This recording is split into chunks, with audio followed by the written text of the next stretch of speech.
আসসালামু আলাইকুম ওৰহমতুল্লাহি ওবাৰাকাতু। বেংকৰ পৰা যিটো ইণ্টাৰেষ্ট পায়, সুদৰ টকাৰে মছজিদৰ বাইতুল খালা, লেট্ৰিন, বাথৰুম বনাব পাৰিব নে নোৱাৰিব? সুদৰ টকাৰে মছজিদৰ বাইতুল খালা, লেট্ৰিন, বাথৰুম বনাব পাৰিব নে নোৱাৰিব? এইটো প্ৰশ্ন দাৰুল দেওবন্দত কৰিছে। আহক আমি প্ৰশ্নটো শুনি লওঁ আগতীয়াকৈ। सवाल हज़रत मुफ्ती साहब, सेविंग अकाउंट में जो इंटरेस्ट आता है उस पैसे को हम मस्जिद के बैतुल खला की तामीर में इस्तेमाल कर सकते हैं या नहीं? কৈ আছে যে সেভিং একাউণ্ট, আজিকালি যেটো সেভিং একাউণ্ট হয় যিকোনো বেংকৰ, তাৰ পৰা কিন্তু ইণ্টাৰেষ্ট আহে। বেংকৰ পৰা আপুনি টকা পইচা তাত জমা থলে তাৰ পৰা আপোনাৰ ইণ্টাৰেষ্ট আহিব। সেই इंटरेस्टर कथा कैसे जे उस पैसे को हम मस्जिद के बैतुल खला की तामीर में इस्तेमाल कर सकते हैं या नहीं? সেই টকাটোৰে মসজিদৰ বাইতুল খালা, মসজিদৰ বাথৰুম, মসজিদৰ লেট্ৰিন এইবিলাক বস্তু বনাব পাৰিবনে নাই সেই টকা পইচাৰে? আহক আমি ইয়াৰ উত্তৰটো শুনি লওঁ। এতিয়া দেওবন্দে ইয়াৰ উত্তৰ দিছে, বিসমিল্লাহিৰ ৰহমানিৰ ৰহিম। बैंक के किसी भी अकाउंट का इंटरेस्ट मस्जिद के बैतुल खला या गुसल खाना वगैरह की तामीर में लगाना जायज़ नहीं। जीटू बैंक के होक, चाहे अपना इंडियन बैंक होक, चाहे अपना स्टेट बैंक होक, चाहे अपना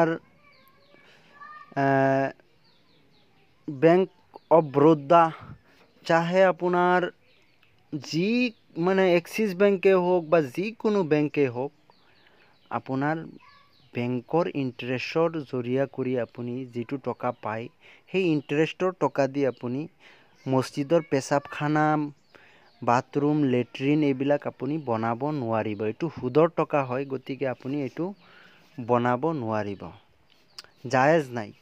বেংক কে ইণ্টাৰেষ্ট কা সহি মুছাৰ্ৰফ ইয়ে হে। কৈ আছে যে বেংকৰ টকাখিনি কি কৰিব আপুনি? যদি আপুনি এইবিলাক কামত লগাব নোৱাৰে, তেতিয়া সেই ইণ্টাৰেষ্টৰ পইচাটো আপুনি কি কৰিব?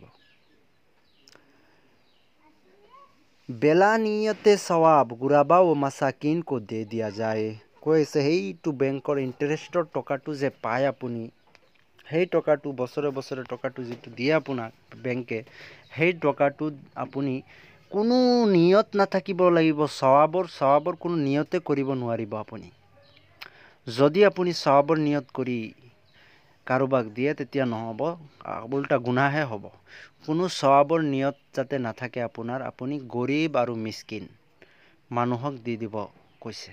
গৰীব মিসকিন কাক কয়? যে যাৰ কোনো আহল ইয়াল খোৱা বোৱাৰ কাৰণে পইচা নাই বা তাৰ একো নাই, তাকে মিসকিন বুলি কয়। এইবিলাক দুখীয়া মানুহবিলাকক দি দিব দিছে। কিন্তু সৱাব আপুনি ৰাখিব নোৱাৰিব, সৱাবৰ নিয়ত কৰিব নোৱাৰিব যে মই এইটো দি আছোঁ, মোৰ সৱাব হ'ব। এনেকুৱা নিয়ত ৰাখিলে উল্টা আৰু গুনাহে হ'ব আপোনাৰ।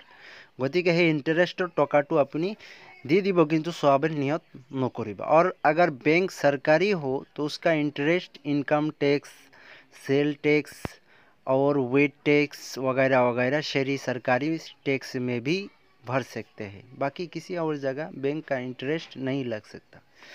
কৈ আছে যে এই বেংকৰ ইণ্টাৰেষ্টৰ মুছাৰ্ৰফ অৰ্থাৎ ক'ত খৰচ কৰিব আপুনি এই ইণ্টাৰেষ্টৰ পইচাটো? কৈ আছে আপুনিতো সৱাব নিয়ত নকৰাকৈ, সৱাবৰ নিয়ত নকৰাকৈ আপুনি দুখীয়া মিসকিনক দি দিব পাৰিব। 2 নম্বৰ কৈ আছে চৰকাৰী যিবিলাক টেক্স আহে, ধৰি লওক চৰকাৰী বেংকৰ যিবিলাক, যদি বেংকটো চৰকাৰী হয় তেতিয়াহ'লে যেনেকুৱা ইনকাম টেক্সৰ ইণ্টাৰেষ্ট আহে, ঠিক তদুৰূপ চেল টেক্স এটা আছে, সেইটোৰ আপোনাৰ যিটো নেকি টেক্স আহে, ইণ্টাৰেষ্ট আহে, ইণ্টাৰেষ্টটো মানে তাত খৰচা কৰিব পাৰিব। বা তো ৱেট টেক্স, ইয়াতো আপুনি কি কৰিব পাৰিব? সেই পইচাটো ব্যৱহাৰ কৰিব পাৰিব। गैर शरई सरकारी टैक्स में भी भर सकते हैं। আৰু বিভিন্ন যিবিলাক টেক্স আহে সেইবিলাক টেক্স আপুনি এই ইণ্টাৰেষ্টৰ পইচাটো তাত লগাব পাৰিব বাকি किसी और जगह बैंक का इंटरेस्ट नहीं लग सकता বাকি আপুনি কোনো জেগাতো সেই ইন্টাৰেষ্টৰ পইচাটো লগাব নোৱাৰিব গতিকে সুদৰ টকা পইচাৰে মছজিদ বনোৱা বিলকুল নাজায়েজ হাৰাম সুদৰ টকা পইচাৰে আপুনি মছজিদ মাদ্ৰাসাত ভাল কামত আপুনি লগাব নোৱাৰে হালাল টকা হ'ব লাগিব হালাল উপাৰ্জনেৰে আপুনি মছজিদ মাদ্ৰাসা এইবিলাক তামিৰ কৰিব পাৰিব গতিকে আশা কৰো বুজি পালে আপোনালোকে এই ভিডিওটো বেছি বেছি শেয়াৰ কৰি দিয়ক যাতে আনেও পায় এই মাসআলাটো যাতে জানা হৈ যায় গতিকে ইয়াতে হেক কৰিলো আসসালামু আলাইকুম ওয়া ৰাহমাতুল্লাহি ওয়া